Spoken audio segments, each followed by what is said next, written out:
శేఖర్ యాదవ్ ఈరోజు తెలంగాణ రాష్ట్ర ముఖ్యమంత్రి శ్రీ యనుమల రేవంత్ రెడ్డి గారి నివాసానికి వెళ్ళడం జరిగింది. ఎందుకంటే తెలంగాణ రాష్ట్రంలో ఇటీవల నిర్వహించినటువంటి డిఎస్సి ఏదైతే ఉందో స్పెషల్ డిఎస్సి రిక్రూట్మెంటు, అందులో 515 ఉద్యోగాలు 515 పోస్టులు అనేది 515 పోస్టులు ప్రమోషన్ లిస్టులో పెట్టడం జరిగింది. అందులో 86 మంది మాత్రమే ఉన్నారు, వాళ్ళకి ఇచ్చేశారు. మిగిలినటువంటి 429 పోస్టులు అనేది తెలంగాణ రాష్ట్రంలో ఎవరైతే మెరిట్ లిస్ట్లో ఉన్నారో ఫస్ట్ ర్యాంక్, సెకండ్ ర్యాంక్, ఇట్లా మనకు ఏదైతే ర్యాంక్ వచ్చిందో జిల్లాల వారీగా ఉన్నటువంటి వారికి ఈ 429 పోస్టులు ఇవ్వాలని చెప్పేసి నేను తెలియజేస్తా ఉన్నాను. తెలంగాణ రాష్ట్ర ముఖ్యమంత్రి రేవంత్ రెడ్డి గారికి, అదేవిధంగా విద్యాశాఖ మంత్రి రేవంత్ రెడ్డి గారే ఉన్నారు కాబట్టి, అయ్యా రేవంత్ రెడ్డి గారు, నేను ఒకటే చెప్పదలుచుకున్నా ఉన్నా, తెలంగాణ రాష్ట్రంలో స్పెషల్ డిఎస్సి రిక్రూట్మెంట్ అనేది గత 20 సంవత్సరాల నుంచి కూడా ఎప్పుడు నిర్వహించలేదు. తెలంగాణ వచ్చిన తర్వాత మొట్టమొదటిసారిగా నిర్వహించినటువంటి నోటిఫికేషన్ కాబట్టి విజువల్లీ ఛాలెంజ్డ్ కానీ, ఫిజికల్లీ ఛాలెంజ్డ్ కానీ, డిఫరెంట్ ఏబుల్ పర్సన్ విత్ డిజబుల్స్కి అన్యాయం జరుగుతూ ఉంది. నాణ్యమైన విద్య అందడం లేదు.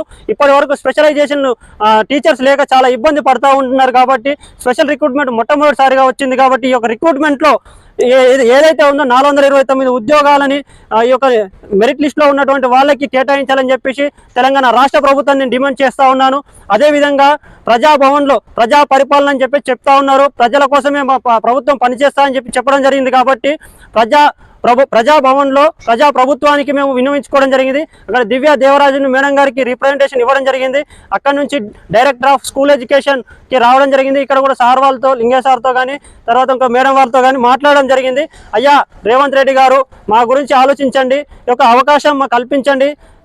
429 మంది కుటుంబాలకి న్యాయం చేసిన వాళ్ళు అవుతారు. లక్షలాది మంది విద్యార్థులకి, ఇలా 1000 మంది ఉన్నటువంటి విజువల్లీ ఛాలెంజ్డ్ పిల్లలకి న్యాయం చేసిన వాళ్ళు అవుతారు.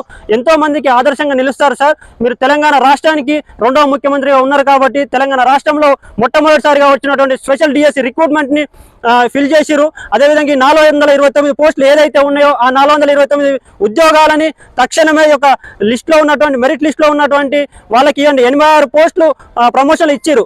స్కూల్ అసిస్టెంట్ 86 పోస్టులు మాత్రమే అక్కడ ఎలిజిబుల్ ఉన్న క్యాండిడేట్స్ ఉన్నారు. మిగతా 429 ఉద్యోగాలని ఖాళీగా ఉంది. కాబట్టి ఈ 429 ఉద్యోగాలని తక్షణమే ఎవరైతే ఉన్నారో వాళ్ళకి ఫిల్ చేయాలని చెప్పేసి, ఇవ్వాలని చెప్పేసి తెలంగాణ రాష్ట్ర ముఖ్యమంత్రి గారిని కోరడం జరుగుతూ ఉంది.